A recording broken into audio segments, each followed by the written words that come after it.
Ya, sinyal rekonsiliasi politik sudah mulai terlihat. Lalu seberapa kuat ya sinyal itu akan terjadi dalam waktu dekat atau mungkin masih menunggu dari hasil sidang MK nantinya? Kita akan membahas pada pagi hari ini. Sudah hadir bersama kami Muhammad Iqbal, juru bicara PKS. Selamat pagi Bang Iqbal. Pagi, Assalamualaikum. Waalaikumsalam warahmatullahi wabarakatuh. Sehat ya Bang ya? Alhamdulillah. Alhamdulillah. Kemudian melalui Zoom ada Bang Andre Rosiade, politikus Partai Gerindra. Bang Andre. Ya, selamat pagi. Assalamualaikum warahmatullahi wabarakatuh. Syira, Bayu, Iqbal, Bang Ciko, Prof. Umam, semuanya.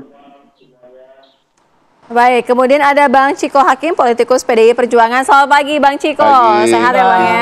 Assalamualaikum. Waalaikumsalam. Maaf lahir batin. Maaf lahir batin. Baik, kemudian ada Ahmad Khairul Umam. Mas Umam, selamat pagi, analis politik Universitas Paramadina Jakarta. Pagi Mbak. Pagi. Oke. Kita langsung kemana dulu ya? Soalnya kalau silaturahmi kan semua pada tokoh kemarin udah saling berkunjung, kemudian saling menyampaikan statement gitu ke teman-teman media. Saya ke Bang Ciko terlebih dahulu, Bang.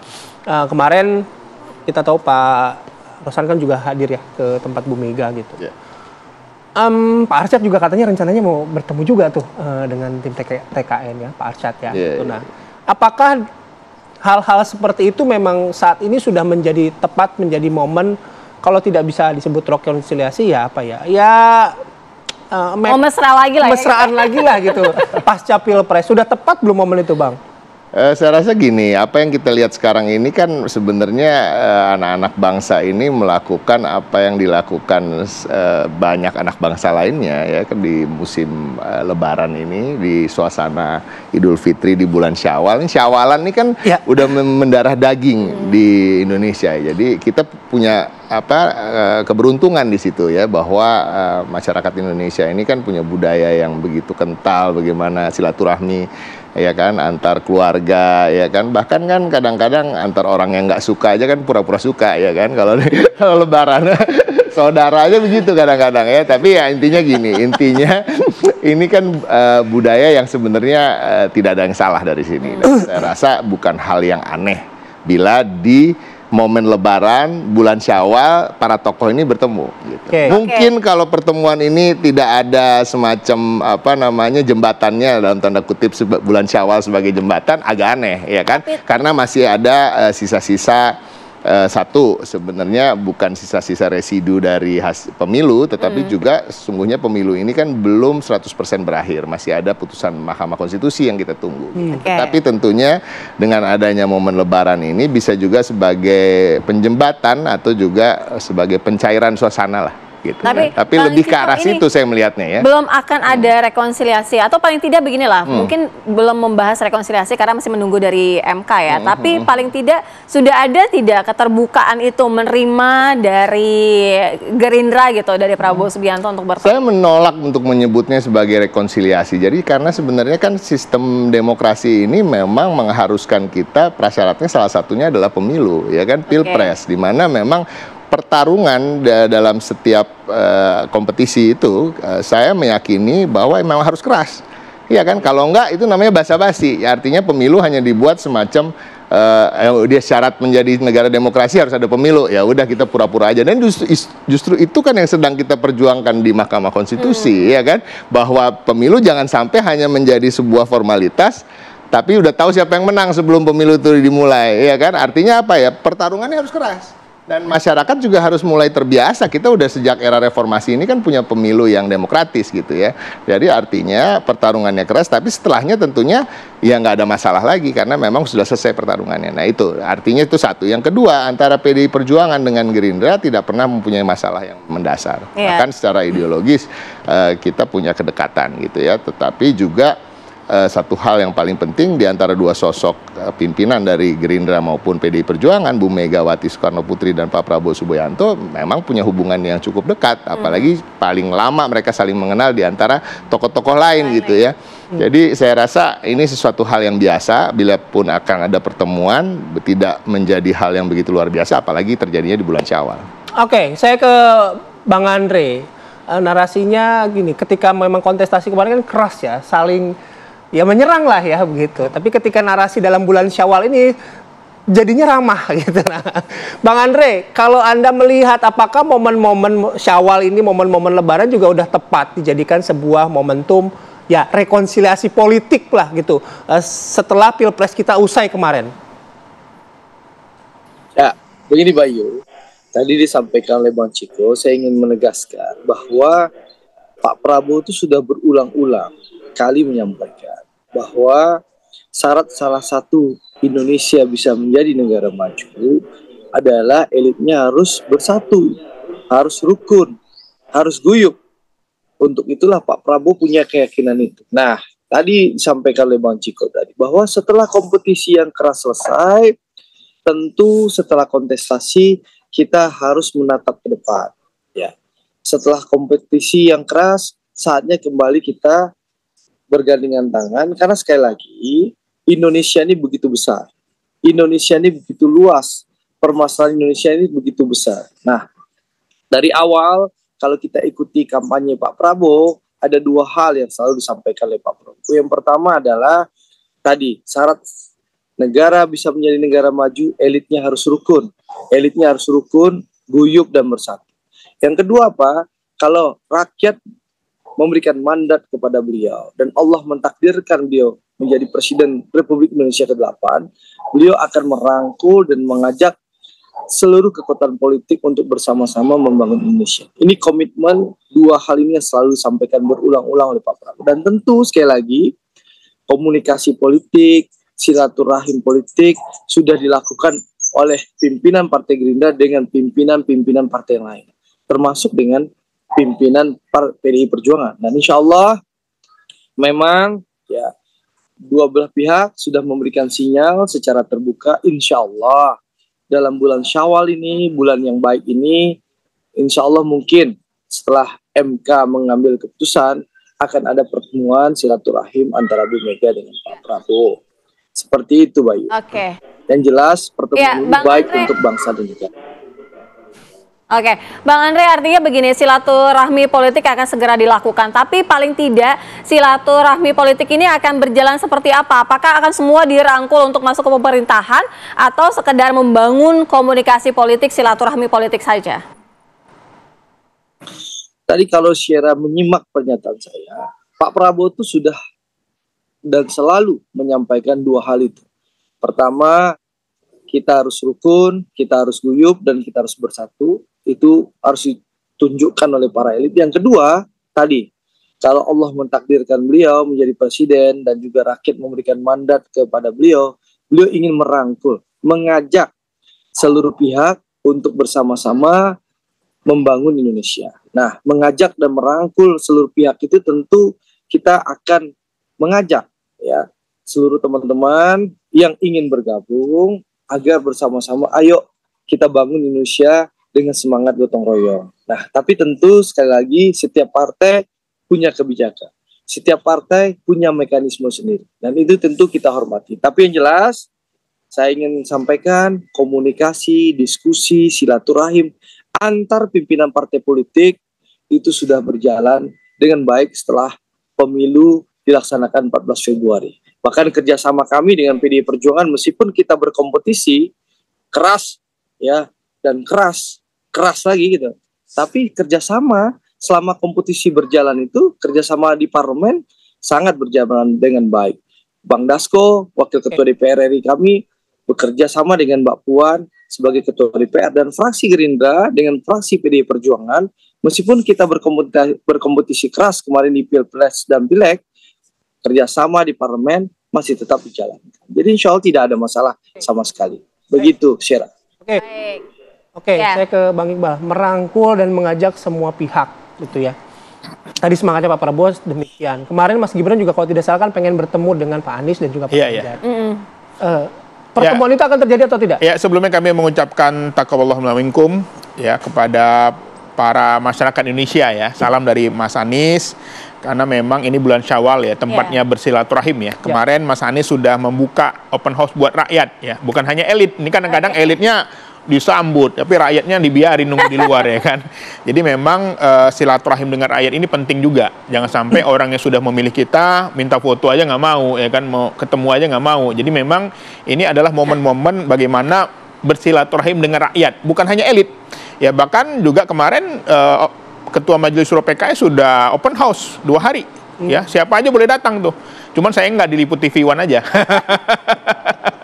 Ya jadi elit oke, tetapi rakyat juga perlu. Jadi kita lihat ya di video memang antusiasme rakyat ini penting. Karena lagi-lagi jangan sampai rakyat ini sudah dia milih ya, begitu sudah terpilih dia tidak mendapatkan perhatian.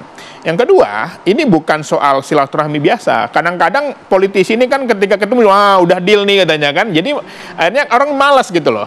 Jadi akhirnya memang kita ingin silaturahimnya murni gitu loh. Kalau memang silaturahim kan banyak cara, bisa ketemu langsung, bisa pakai telepon, ya kan, bisa pakai utusan, ya kan. Apalagi ini kan menunggu keputusan MK. Jadi kita tidak ingin pertemuan itu nanti disalah tafsirkan. Jadi lebih baik tidak bertemu gitu? Bukan tidak bertemu, nanti nunggu keputusan MK lah. Oh, jadi setelah keputusan sudah ada di MK, kan baru jelas gitu ya Bang ya, mau kemana gitu ya, mau kemana arahnya gitu ya. Karena kami sama Gerindra nggak ada masalah. Dari Pak Prabowo kan dulu mengatakan bahwa PKS itu sekutunya Gerindra, segajah, sekutu ya, jadi nggak ada masalah. Saya sama Bro Andre nggak ada masalah, karena beliau juga dulu kader PKS. Gerindra biasa aja gitu loh. Jadi kita ini semuanya adalah anak bangsa. Tetapi di momen Syawal ini kita ingin semuanya juga bisa merangkul, termasuk merangkul rakyat. Oke. Nah, tapi artinya begini, kalaupun misalnya ada ajakan seperti kemarin, saya bilang tadi Mas Gibran pengen ketemu tuh sama Mas Anies itu. Iya. Apakah itu juga akan terjadinya setelah putusan MK atau mungkin dalam waktu dekat juga sudah ada pembahasan itu gitu loh Bang Iqbal? Ya saya kira mungkin secara informal banyak lah komunikasi politik ya pada layer 1, layer 2 ya. Tetapi lagi-lagi kita ingin pertemuan ini tidak disalah tafsirkan. Karena keputusan MK ini bagi kami cukup penting. Jadi untuk bangsa ini maju bukan hanya sekedar kita harus merangkul, tapi juga kita harus bisa memberikan contoh bagaimana berpolitik yang beretika, bagaimana pemilu yang jujur dan adil bisa diterapkan. Karena anak cucu kita akan menonton di masa depan. Bang Iqbal, artinya begini, ketika nanti udah ada putusan MK, apapun keputusannya misalnya diterima atau ditolak, artinya akan ada keputusan itu mau bertemu atau tidak bertemunya di situ begitu ya? Sudah pasti, karena kan tidak sudah mungkin partai politik itu hidup sendiri. Nanti kita dalami itu ya. Narasinya memang berbeda ya ketika kita ngobrol waktu zaman kampanye sama ngobrol setelah Lebaran ini, nada-nadanya memang berbeda. Nah saya nanti ke Mas Umam ya, kita akan bahas sesaat lagi. Ya, kita lanjutkan dialog. Saya ingin ke Mas Umam. Mas Umam, bagaimana nih kalau misalnya Mas Umam melihat kira-kira akan semua berhasil dirangkul, masuk semuanya, atau rekonsiliasi politik ini masih tidak bisa terjalin secara utuh gitu? Karena biar bagaimanapun juga pemerintah kan sebenarnya butuh juga check and balances gitu. Betul. Pemerintah butuh check and balances dalam konteks teori. Dalam konteks praktisnya, kalau misal bisa masuk semuanya, lebih itu baik, juga akan jauh lebih baik untuk pemerintah yang akan datang. Meskipun tetap, bagaimanapun juga kalau misal kita lihat perkembangan hari ini, rasa-rasanya belum bisa harapan untuk masuk semua itu. Karena selain tidak sehat secara demokrasi, juga dalam konteks tata kelola pemerintahan yang baik, juga ada benturan ego yang memang belum terselesaikan. Nah, oleh karena itu, kalau misal kita lihat dari beberapa perkembangan, nama-nama besar yang menjadi key players seperti Bu Mega, kemudian Pak Jokowi, kemudian Pak Prabowo sendiri, sepertinya masih ada gap komunikasi di sana. Maka kalau misal kemudian konteks harapan rekonsiliasi dalam konteks politik memang terjadi, rasa-rasanya itu bukan hanya sekedar harapan, tapi memang itu adalah sebuah keniscayaan. Karena Pak Prabowo memang membutuhkan backup yang lebih besar. Minimal harus ada sekitar 60% kekuatan politik di parlemen. Per hari ini baru ada sekitar, let's say 42-45%.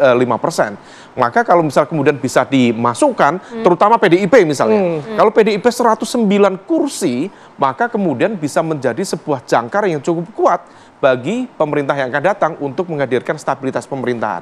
Tapi nggak tahu, konon kabarnya kemarin Pak Rosan hadir di Tengku Umar, saya tidak tahu apakah ditemui oleh Bu Mega atau tidak. Nah, kalau ini rasanya Mas Ciko yang bisa menjawab itu. Tapi kalau misal kemudian bisa ditemui oleh Bu Mega, bisa menyampaikan pesan dari Pak Prabowo, utusan resmi dari koalisi 02, barangkali akan jauh lebih produktif dalam konteks politik. Tetapi sekali lagi, tadi pertanyaan Mbak Sira, kalau misal kemudian semua gerbong masuk di pemerintahan, rasa-rasanya agak kurang sehat secara demokrasi, dan ini akan melahirkan banyak hal, autocratic legalism, kemudian bagaimana justru memfasilitasi karakter kekuasaan yang bersifat otokratik, karena bagaimanapun juga tidak ada check and balances yang memadai di sistem politik mendatang. Maka kalau misal nanti ternyata PDIP istiqomah misalnya, dengan berada di posisi di luar kekuasaan. Sesuai dengan DNA oposisinya gitu ya? Sesuai dengan DNA oposisinya, dan PKS saya nggak tahu ini, apakah mendapatkan hidayah untuk... Enggak, tapi katanya kan nggak ada masalah tadi. Iya, sebenarnya baik-baik aja nggak ada masalah. Tidak ada masalah. Sama sebenarnya, PDIP juga tidak ada masalah dengan Pak Prabowo. Masalahnya kan dengan Pak Jokowi. Nah, ini yang kemudian rasa-rasanya ada ego yang belum selesai. Dan ini adalah lebaran pertama Pak Jokowi selama 9 tahun pemerintahan, akhirnya dalam momentum lebaran tidak sowan kepada Bu Mega. Lebaran itu sesuatu yang sakral bagi masyarakat muslim di Indonesia, karena lebaran itu lebar itu selesai, menyelesaikan proses dalam masa Ramadan. Kemudian ada leburan. Leburan itu menyatu, menjadi entitas tunggal. Nah, ketika kemudian selama ini Pak Jokowi selalu takzim kepada Bu Mega, tetapi momentum di 2024 ini justru sebaliknya. Beliau tidak hadir, dan ketidakhadiran beliau besar kemungkinan. Kenapa? Karena memang pintunya tidak dibuka untuk Pak Jokowi. Oke, saya ke Bang Andre. Bang Andre, kehadiran Pak Roslan kemarin ke Bu Mega, apakah memang membawa pesan dari Pak Prabowo atau mungkin mengatasnamakan pribadi karena ada relasi pribadi juga dengan Bu Megawati? Yang pertama, tadi saya ingin tegaskan, komunikasi politik Partai Gerindra dengan PD Perjuangan sudah berjalan dengan baik. Ya. Pimpinan kami Pak Sufmi Dasko Ahmad, ya, Ketua Harian Partai Gerindra, terus melakukan komunikasi dengan pimpinan PD Perjuangan. Dan itu tergambar dari pernyataan-pernyataan dari kami sendiri Gerindra maupun dari pimpinan PD Perjuangan yang memberikan sinyal, gestur bahwa insya Allah silaturahim akan dilaksanakan dalam bulan Syawal ini. Dan insya Allah akan dilaksanakan setelah keputusan MK. Jadi jelas bahwa komunikasi dilakukan antar pimpinan partai. Ya. Lalu yang kedua, soal pertanyaan Bang Rosan datang. Tentu Bang Rosan punya hubungan yang baik dengan Ibu Mega, dengan keluarga Ibu Mega, dan beliau datang bersilaturahim dalam rangka Lebaran. Kan kita sudah mendengar sendiri keterangan Bang Rosan, beliau banyak mendengarkan cerita Bu Mega soal sejarah maupun filsafah kehidupan. Mas Hasto pun juga sudah menyampaikan isi pertemuan antara Bang Rosan dengan Ibu Mega waktu momentum silaturahim Lebaran yang lalu. Jadi jelas bahwa komunikasi politik dan silaturahim politik itu dilakukan oleh pimpinan partai politik. Gerindra yang dimotori oleh Ketua Harian kami Bang Sufmi Dasko dengan pimpinan PD Perjuangan, ya ini Mbak Puan Maharani. Seperti itu. Baik, saya ke Bang Ciko. Tadi kalau yang kita dalami dari pernyataan dari Mas Umam gitu, ada tidak hambatan itu karena Jokowi gitu, sehingga Megawati belum bisa bertemu dengan Prabowo Subianto, atau memang hambatan itu karena menunggu hasil dari MK? Yang pertama tentu memang dalam rangkaian proses pemilu ini kami di PDI Perjuangan maupun TPN Ganjar Mahfud belum menganggap pemilu ini betul-betul usai. Memang kita serius melakukan gugatan di Mahkamah Konstitusi, artinya kita juga punya harapan bahwa gugatan yang kita ajukan itu kita menangkan tentunya, ya kan, itu satu. Nah, kalau dibilang hambatan ya saya hanya menaruh pada proporsinya ya dulu. Yang kedua terkait dengan apalagi tadi yang kedua apa pertanyaannya dengan Pak Jokowi gitu. Belum ada artinya gini, pertemuan antara Bu Mega dan Pak Prabowo bagi PDI Perjuangan kami tidak mengikut sertakan dalam artian embel-embel tokoh-tokoh lain di situ, dalam artian memang, dan kami meyakini bahwa Pak Prabowo Subianto juga lama-lama saya rasa juga akan agak jengah ya kalau terus-menerus dianggap satu renceng dengan Pak Jokowi, karena tentunya Pak Prabowo Subianto ini kan seorang yang individu yang punya entitas yang berbeda, ya kan, seorang tokoh yang punya bobot yang luar biasa gitu, punya partai yang begitu besar, ya kan, tokoh yang sudah lama kita kenal di Indonesia. Jadi intinya ini tiga entitas yang berbeda antara Bu Megawati, Pak Prabowo maupun Pak Jokowi. Jadi yang kita lihat hanya hubungan antara Bu Mega dan Pak Prabowo. Dan ini tidak ada masalah soal itu. Gitu. Saya rasa ini hanya tinggal waktu aja.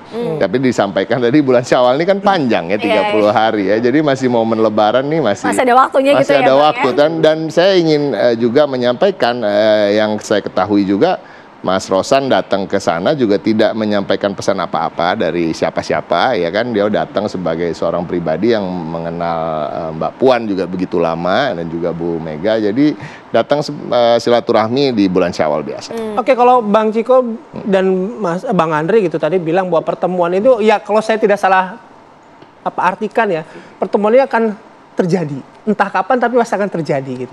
Tapi nada itu kan tidak keluar dulu dari Bang Iqbal ya gitu. Gitu ya Bang ya? Pasti terjadi lah. Pasti terjadi. Baru keluar akhir statementnya. Baru keluar akhir statementnya. Pasti terjadi. Karena gini, karena dalam politik ini kan prosesnya belum selesai. Iya.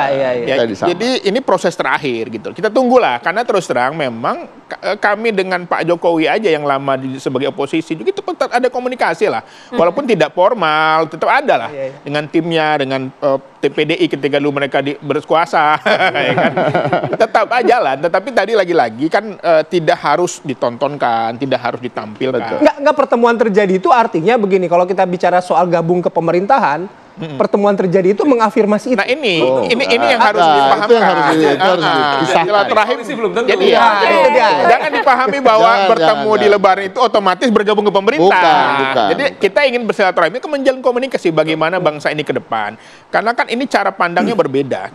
Kita melihat bahwa bangsa ini ke depan harus jalan A, yang satu jalan B. Nah, gimana mencari jalan tengah? Karena terus terang yang kita lakukan dalam politik ini kan bukan hanya sekedar kalah menang, tapi pendidikan kepada masyarakat, bagaimana mengawal demokrasi agar tetap berkualitas. Ini yang harus kita jaga gitu loh, bukan sekedar menang, merangkul, kalah, oposisi, bukan begitu gitu loh. Jadi ya kan cara pandang saya, cara pandang netizen, Bang. Kita kan harus dimaknai gitu kan. Nah, kalau misal mendengar penjelasan dari Mas Iqbal, rasa-rasanya proses penjajakan koalisi sepertinya ada kebuntuan di sana. Oke, kita tahan di situ. Kita break dulu, nanti kita akan bahas lagi sesaat lagi. Iya, kita lanjutkan dialog. Kalau tadi Mas Umam sempat membahas gitu ya, ada jalan kebuntuan gitu untuk beberapa parpol. Salah satunya mungkin PKS. Seberapa buntunya sih, Bang? Mas Umam, apa jangan-jangan ada celah-celah juga jalur alternatif gitu loh. Bang, kok negonya buntu ya gitu? Iya, karena narasi yang disampaikan oleh Mas Iqbal itu betul-betul seolah mengkonfirmasi keistiqomahan PKS untuk berada di jalur oposisi. Dan rasa-rasanya kalau misal kemarin ada situasi yang asalnya begitu kuat ya, narasi perubahan dan lain sebagainya, kemudian sempat melandai. Landai itu adalah sebuah kode untuk minta di lobi. Tapi ternyata sekarang sudah semakin clear dan itu rasa-rasanya semakin mengkonfirmasi bahwa barangkali ada gap komunikasi atau mungkin harganya yang belum cocok. Nah, harga belum cocok itu dalam arti barangkali ada aspek ideologis yang berbeda. Karena dalam arti ideologis adalah PKS sendiri termasuk dalam proses pemilu di 2024 kemarin, termasuk yang paling menikmati narasi perubahan sehingga kemudian penambahan suara relatif cukup mendapatkan insentif, tidak begitu signifikan tapi cukup mendapatkan penambahan di sana. Artinya bahwa kalau misal sekarang komunikasi belum dibuka, rasa-rasanya itu bagian dari upaya untuk menjaga basis pemilih loyal supaya kemudian tidak terlalu kecewa kepada partai dan lain sebagainya. Atau barangkali dalam konteks harga yang belum cocok tadi, barangkali ada penawaran dengan angka elektoral segini, kursi segini, harusnya kursi menterinya lebih dari sekian, nah misalnya. Nah oleh karena itu proses ini yang tampaknya kita cermati perkembangannya, meskipun kalau misal kita sekali lagi dengarkan tadi penjelasan dari Mas Iqbal, ya memang rasa-rasanya belum deal di sana. Nah, adapun dengan PDIP ini yang agak menarik, karena ini bagaimanapun juga agak light ya. PDIP posisinya agak dilematis karena pada satu sisi tentu Pak Prabowo membutuhkan backup dari PDIP dan PDIP juga tentu mendapatkan keuntungan jika kemudian berpihak pada penguasa ke depan. Problemnya yang menjadi political barrier adalah relasi hubungan antara Pak Jokowi dengan Bu Mega dan PDIP. Kalau akhirnya PDIP masuk, maka ada dua potensi. Pertama, barangkali PDIP akan menggunakan kedekatan dengan Pak Prabowo sebagai kekuatan tertinggi dalam konteks struktur kekuasaan negara nanti kalau misal setelah dilantik, untuk menggebuk balik Pak Jokowi dan lingkarannya yang dianggap sebagai pihak barangkali yang bertanggung jawab pada tragedi Banteng Ketaton itu atau Banteng yang terluka. Tetapi Lebaran ngomong gebuk aja. Tetapi kalau misal ternyata Pak Prabowo bisa memainkan peran sebagai aktor dalam proses resolusi konflik, menjembatani komunikasi antara Bu Mega dengan Pak Jokowi, maka situasinya akan fine-fine saja. Nah ini yang kemudian nanti akan kita uji seberapa kemudian Pak Prabowo misalnya mampu mengkomunikasikan itu dengan baik. Kalau misal bisa, jauh akan lebih stabil ke depan. Terima kasih. Saya pengen sebenarnya satu-satu lagi, tapi waktunya sudah habis. Sudah habis, dari jam 8 soalnya ternyata ya. Sayang sekali. Bang Ciko, makasih. Bang Indo, makasih. Bang Andre, makasih. Nanti sampai ketemu di Sumatera Barat. Oke, sekali lagi makasih ya.